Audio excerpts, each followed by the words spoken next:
In today's episode, we are joined by TikTok trainer Penny Walker to talk all things TikTok. So stay tuned to hear the mistakes you might be making on TikTok and how to avoid them.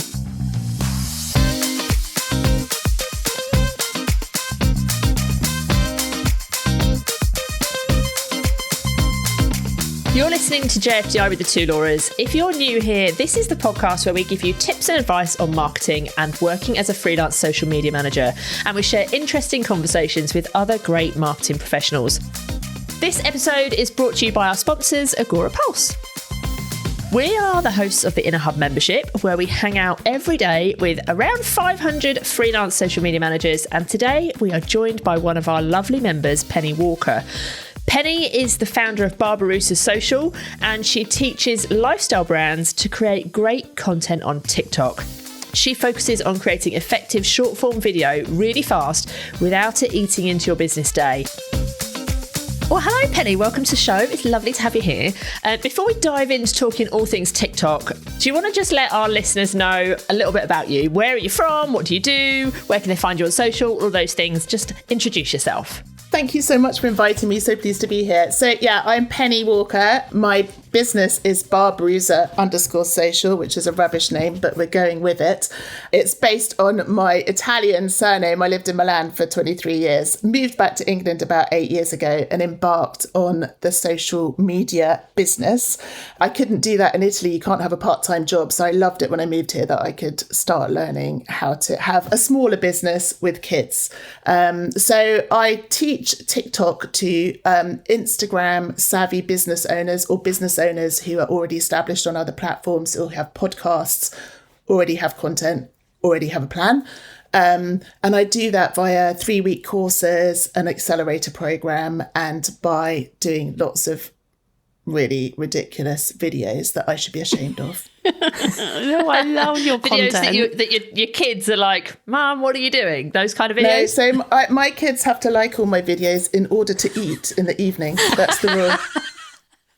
So that's the secret. That's the secret to success. Oh, that's where we're going wrong. I need to get all my kids on TikTok. Okay, Love so it. what I'm always interested to know is, obviously we know now that that's what you do. You're a TikTok queen. Was that your intention when you started your business? Did you think, I am going to set up a business and I'm going to teach people how to use I don't even know, well, TikTok probably wasn't even around then, but what was your vision for your business and how different is that to now? Like, talk us through that. Yeah, so initially I was looking for something I could do to work alongside my kids. So I knew that I wanted to start from far away. I've got 3 kids and I could start each year having a bit more time to put into the business. So I started off learning, and then I took on a charity job for a local charity where I ran their Instagram, and I could just literally experiment with all the things. I didn't really know what I was doing, which gave me the confidence to take on clients. And I started doing social media management. But what I really loved about it was the old IGTV. Do you remember that? Which was a really weird, it was never really loved. I think it was Instagram trying to be YouTube. But I ended up doing a lot of courses on it, or teaching people IGTV, because I loved the video. I was like, come on, I need a bit more from this. So when Reels came round, I'm like, this is it. This is everything. You know, I loved the way that you could learn from videos. I loved the fun. I loved the transitions, all the silliness. And also that corresponded to lockdown. So a lot of people were being very creative with their videos. And I just thought, why do anything else? Like, this is good. So I then started teaching Reels. I looked around and I was like, but on TikTok, all they do is videos. That's so easy. So then I started learning about TikTok and just started talking about it a little bit. But I saw that I think I had about 20 to 40 followers. And just because I knew that tiny bit about TikTok, I started getting booked. So that's where it started. So, like, obviously, from where I'm sat, you know, I've seen you on TikTok now for probably a few years. Couple of years, yeah. Yeah, and I have always admired your absolute consistency. From an outside perspective, you've gone all in on TikTok, and obviously I see you on other platforms as well. I actually see you everywhere. Everywhere I seem to go, you're there, which is a good thing. But I can always go on TikTok and I'm like, oh, she's there again. Oh, this is good. And it's your content's all, you've really established yourself, I think, really well on TikTok. And was that your intention? Obviously, yes, we hear that, you started off on Reels and you realised how transferable that was to TikTok, and you could kind of just totally absorb yourself in all things video on TikTok. But was it a case of, I'm just going to go on there and see what happens, kind of be a little bit, kind of go with the flow with it? Or did you actually go in going, you know what, there's an opportunity here. My intention is to go all in and become this TikTok extraordinaire. Okay, thank you for the extraordinary bit. I don't know about that. But anyway, so I just started messing around and trying a few things out. And then I thought, actually, if I want to do this, there are a lot of really excellent Reels coaches and Instagram trainers, but I've seen there weren't really any for TikTok, or certainly not to this demographic or female, a few in the States, but not in the UK. So I actually paid someone to teach me everything they knew about it, who was a TikTok coach at the time, a British guy you don't see around much anymore. But I just literally did a month accelerator where we did loads, and I just asked every single question, tried everything and learnt from him, because I thought this is a great opportunity to take this on. And the reality is I loved it. I thought it's just video. I don't have to do carousels. I don't have to do a million other things. I just have to make videos. And that's what I love doing. You've said that a couple of times now, and I just want to pull that up because I think so many people get put off of TikTok because it is video, but just that flip that it's only video and there's nothing else, that is a massive mindset switch for some people, because they only need to learn video. They don't need to worry about the text posts and the stories and the carousels and the reels and all of that stuff. It's just that one thing on TikTok. And I've never heard anyone say it like that before.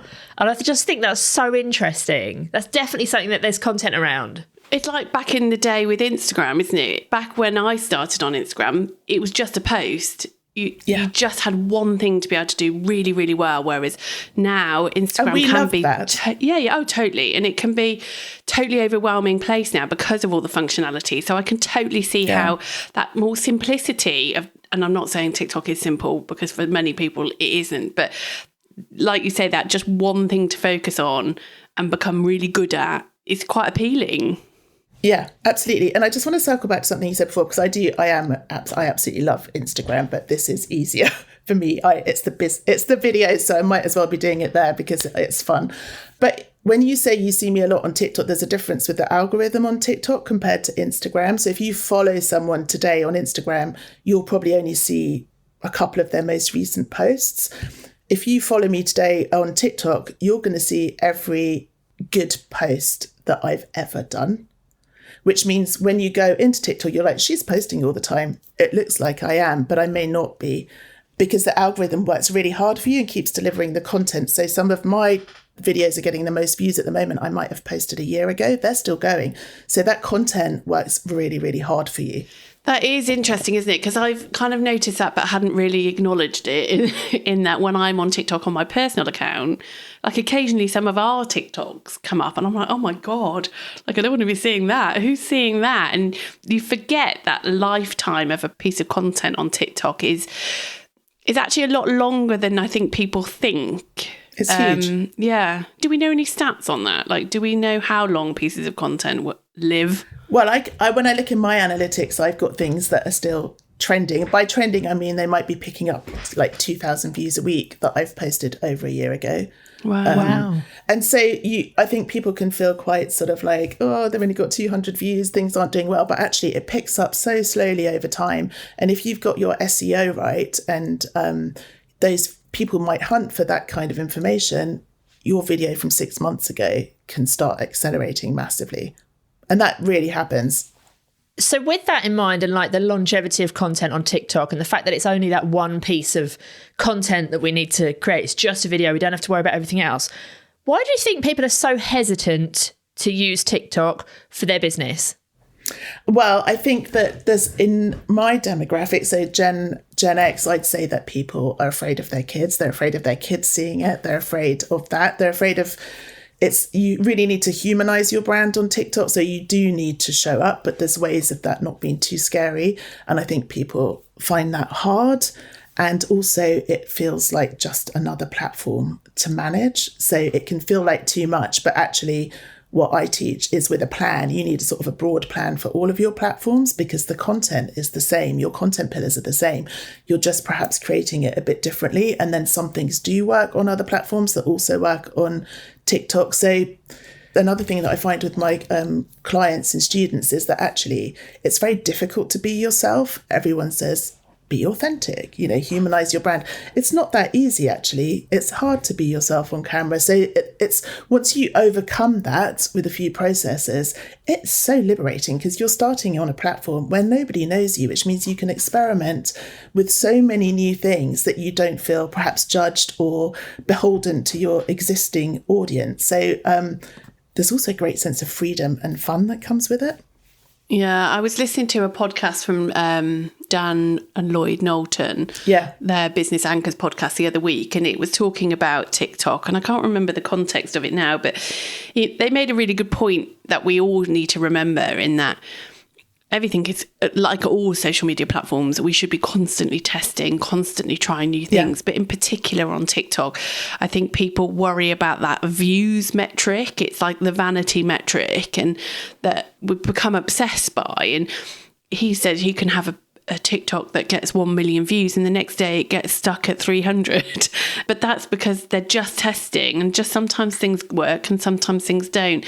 So I do think we have to remember that even people with the biggest accounts, they're not consistently getting millions and millions of views on every single TikTok. It doesn't seem to matter how good you are. Just some TikToks will work and some won't. And I think people just need to be at peace with that, don't they? And just accept that you can put out a load of content and some of it will work and some of it won't. And that's the same for absolutely everybody. It's not because you're rubbish. We are all in it together and we're all experiencing the same fluctuations in numbers. Would you agree with that? But on that note though, Laura, you could have 1 million views and it means nothing to your business. You could have 300 views and one person makes a purchase from you. So I think people need to remember that it's not necessarily like aiming for those massive views, is it? It's trying to get the right people to see your content on any platform. And 300 people in a room is a lot of people. Yeah, no, I'm not by any stretch saying that is a metric. And that's my point, that people are obsessed by this views metric. And I've heard people say before, I want to make sure my TikToks get to 500 views or whatever it is. And it's like, well, why? And so I totally that's kind of not my point. My point being is that people need to go into it knowing that some things may work, some things may not, and it doesn't discriminate. It's that TikTok kind of algorithm of how it works is the same for everybody, in that sometimes it, shit sticks, sometimes it doesn't. Yeah. So, I'd say the metrics that I'm looking at aren't the views, because I think views are misleading. Obviously, you can go viral, and is it going to bring me, 100,000 Gen X women who want to buy my courses? Probably not. It will just bring me a random bunch of people who will make me feel really pleased with myself for a short while. But so what you're looking at is rewatch time. Are people watching your video more than once? That's the most important metric. That's what the algorithm is looking at. So even if 20 people have watched it, if they've watched it more than once, that says a lot more about your content and its value than gazillions of views because you did something funny or just something happened to pick up. And then saves and shares, a bit like Instagram. Those are the metrics I'm really looking at, and not even so much the likes. And then lastly, the really important thing I think on TikTok that people underestimate is the comments, because there is a whole party going in on the comments. And I think that's different to other platforms. When you post on TikTok, I always say, be the first to comment on your own post, which feels creepy and weird if you're used to Instagram.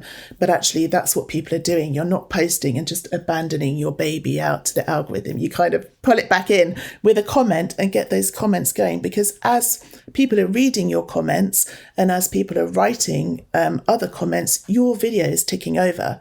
So you're actually growing in views while all of that is happening. And also you're learning about who's watching your videos and getting great content to make more videos. So for the people who are listening and are thinking, oh my God, I'm not going to be the first person to comment on my own video, what sort of things should they be commenting? Well, like they're not going to be there with their emoji going, great video. I wouldn't even use emojis. I mean, I do sometimes, but the longer that you write, the more your video is going to be ticking over, right? So clever. The higher your views are going to be. Clever, isn't it? Sneaky, but it's clever. But it's also useful. It's not just a sneaky trick. It's a useful thing to do. You could, say you were listing points, you could be sensible and make your comments a call to action. You could invite people to read point 5 or your best thought on this, or you could ask for their opinions, this or that, those kind of techniques that you might use on Instagram as well. Or you can just sort of put your own spin on what you've just said, say something a little bit more about it, or ask a question. Nice. I love that. Good tip. Oh, we can just wrap this up now. That is like gold. I just want to go on TikTok now and go and make a TikTok and comment let's on keep picking our brains and get even more. So in terms of keeping up with TikTok, it's such a fast changing platform. I think obviously it's still so new. It's very much in that infancy, isn't it? So obviously it's, trying new things and new features, new functions. Which camp are you in? Are you in the camp of, I'm going to go in there, I'm going to press the buttons, I'm going to figure out how to make this work? Or are you someone who waits for other people to press those buttons and then educate you on how, which camp are you in? Are you a button presser or a learner? I like to get there first. It's really sad, but I'm like, right, I've seen it. I'm going to do it. I've noticed it. I'm going to be the first to talk about it. But there are, I would recommend following people in your niche who are doing that as well. There's lots of people who are on top of it, and I think following people like Matt Navarra, who's always, every time I open his feed, it's like TikTok, TikTok, TikTok, Yeah, TikTok. there's a lot. And also, I do think there's a really good relationship between LinkedIn and TikTok. You can post TikToks on LinkedIn, and there's a lot of information from TikTok agencies and TikTok itself on LinkedIn. So if you're just keeping up with that, you can jump on stuff quite quickly. But I do, as soon as I see something's changed, I'll try and make a video about it, because I think you just want to keep optimizing what you do. And generally, if you're doing the new thing, your videos are going to hopefully get pushed out a little bit more. And I think, that is a good positioning exercise in itself for you, isn't it? It's not just a case of you're keeping on top of the changes for your own kind of that personal development to make sure, what you're teaching people is up to date. But it's also people will be following you now because they'll be like, well, hang on, let's go follow Penny because she's the one who's always really quick with those changes. And I think for anyone working in social media, if you can try to position yourself as somewhere that people need to go to hang out to learn these new things, then it's just a great positioning exercise for any of us. So it's great that you do that. Absolutely. And there's another really nice sort of way of making videos on TikTok, which is asking questions. If you ask a question in the comments, and you can do it on Instagram, but I don't see people doing it much, you can do a video reply to comments. So that's a fantastic way of answering people's questions. And I get quite a lot. It's such an easy content to make because I'm just talking about things I know already. And that can really pad out your content, especially when you're thinking, I don't know what to post. Go and look in your comments, answer something with a video. Yeah, I love that. You can do that on any channel, really, can't you? Just not with a video. I've got a question for you. So obviously our listeners are social media managers and they could use TikTok for their own business. Do you think it's not easy, but do you think there's a way that they can slide into a business and help them to be on TikTok without being the face of that business? Yeah, definitely. So I think the biggest problem that social media managers have with businesses is trying to explain to them and show them how weird and abstract TikTok can be and getting them to join in, or because I think a social media manager needs to be trusted by the business to have a go, because you need to test, you need to experiment with lots of different video types. But I would always recommend doing 3 pinned videos, of which the business owner should probably be in at least one of them, just saying, this is what we do, this is what we're here for, this is what the business is about. But you can script that for someone and give it to them to do, and it can stay up there for a long time. The other thing I say is often you can do text to speech, so you can be the voice of the video, and use that creepy TikTok-y voice, which is actually works really well. So there's ways of getting around it. You could do a voiceover on behalf of your business. If you're talking about a day or an event, you could be the voice. And the other things that work well are just using a hand in a video, opening a door, just showing a body part. Keep it clean. OnlyFans. Also, things like time lapses. You could get 10 videos that you keep in a folder on your phone of, the business owner time lapsing whatever they do, working at their desk, and you can use that content over and over. Those short videos, you can overlay it with testimonials, you can overlay it with a tip, you can overlay it with how to buy from us, whatever it is. You can be very, very repetitive, so you don't have to keep searching for new content. And I think that's an art to be learned. The other thing that you need to do is show the business owner what's working on TikTok. Other sort of good brands that are similar to theirs. Show them some videos so they're sort of in for the wackiness, because that will probably be where the success lies, is doing something a bit off-piste and showing off something a bit different compared to other platforms. Yeah, I think I've got a client who's on TikTok, and I think it took a long time to get them to even let me have a play on there. But as soon as I was able to show them what their competitors were doing, that was what made them go, that helps a lot. What, they're on there. And I was like, yes, this is my point. And this is what they're prepared to do. So suddenly, I haven't got any of their faces on there yet, but, it's work in progress. But I think your point about you don't need to have a huge wealth of video. I've got very, very limited video that works well on TikTok, but I just keep, I can speed it up, I can cut them down, I can twist them around, I can put it with different music and, add bits from one into the other. And actually when you start breaking them all up, you end up essentially with too much. It can be overwhelming by how much you can actually break down these little videos into different clips. So, it's not, if you're doing TikTok, I guess it's not a case of just saying to a client, well, I'm going to need a new video from you at least, twice a week or what have you, because you don't. You can just, if you can think creatively and just learn how to chop things up. Yeah, you can absolutely just have a client sit and talk for a minute, and then you as the social media manager can just go in and do the jump cuts, cut out all the ums, cut out all the R's, and that's it. Providing the content is interesting, that could do perfectly well. Yeah. So then on the other hand, what are the mistakes you see people making all the time on TikTok? I think a big mistake is not experimenting with a broad range of content, because although it is just video, you can experiment with lengths. Videos over 1 minute are beginning to do really well, so that feels like quite a lot. Equally, if you're growing to 1K followers, it's more about asking for followers. So I think people forget to do the calls to actions, because they're saying, right, do short snappy videos, but you want to ask for followers, otherwise people aren't going to follow you. At 1K followers on TikTok, you can go live and get your web links. So it's quite important. That's your primary objective. Ask for followers. Good hooks. Everyone talks about hooks. Everyone knows about hooks. Not everyone always uses them. So do intentionally do a bit of research. Use SEO. You can research that in TikTok, but it's really important now. Get those keywords in. There's lots, you can put it virtually everywhere. Yeah. Okay, so we know what mistakes we need to avoid, but if there is one thing you recommend somebody goes on TikTok to do today, it's going to get them a quick win, what would that be? Just post something, because it's not necessarily a quick win, but you've got to review and refine. You have to start posting and put yourself out there in order to know what your quick win is going to be. But I think that quick wins are found through research. If you go and search through TikTok and see what are other people doing in your niche, what keywords are they using? If a video's gone viral for a few people because of the subject matter, it will do well for you, even if you're new to TikTok. So have a look at how people are putting their videos together and learn from that. Yeah, that's such a good tip. And I want to ask you a question on that topic. So Laura and I always say, don't just look in your niche. Look at what people outside your niche are doing and how you can bring that into your niche. So you kind of stand out from your niche, right? Because otherwise you kind of get into this echo chamber of everyone in the niche looks exactly the same. So would you suggest that's a good thing to do on TikTok too?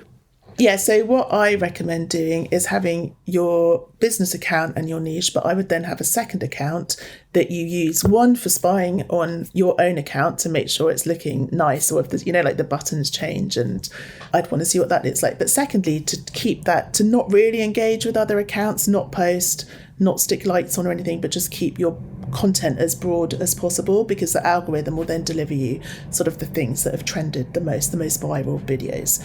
And eventually it does sneak in with your interests because it knows when you're pausing on videos, etc. But I think that's a really good way to see what other people are doing, but also just follow some creators who aren't in your niche, who are either really good at video making, or they're funny, or they've got great copy. I think people underestimate the power of good copy, like a good sentence on top of your video can save a fairly crap video, because people are going to be reading. Just on that note, sure. like Laura and I have discussed this in the past. How important do you think humour is on TikToks? God, well, it's a lot, isn't it? So I explain it like this. I think you're putting joy at the top of your funnel, right? So you don't have to go for the bellyaches. That might not suit you to be really funny, but smiling, everyone can do that. Start there. And I do think that TikTok is a very joining in platform with, like the boats, those effects, all the weird, crazy stuff that people do on TikTok. It is funny. And like, people want you to join in. It's a joining in kind of platform in terms of the trends. And I would definitely not exclude it. I think it's important. I think that by showing off that side, just showing off personality, it doesn't have to be humour, but perhaps something a bit more lighthearted. You're allowing people to know you, and by knowing you and liking you, that's just defining you as a brand to your competitors, right? So they're more likely to convert to your sales than the other guys, because you've kind of related to them as if you were a friend. Yeah, and you don't have to be funny to be entertaining, do you? No. There's plenty of ways to be entertaining on there. No, and I think that does make a difference. I know as a consumer, it makes a difference to me. Like if people don't entertain me, if it's all a bit, monotone and dry, then I know I won't engage with that content. And obviously we all know how sensitive the algorithm is. You're probably not going to buy from them, are you? Because you think I'd have to listen to that for a whole hour. Yeah. I'd rather see someone smiling and like trying to find a more engaging way to work together. Yeah. Yeah. Okay, so one thing that I would like to know before we kind of round it up is, if you were to start your business today, what would you do differently? Oh, blimey. So I think I would definitely niche a bit. So choose the thing I liked. I think that's a mistake I made with Instagram. I saw there were reels, there were this. You think you got to do it all, like the whole. You don't. You can be the expert in one part of that.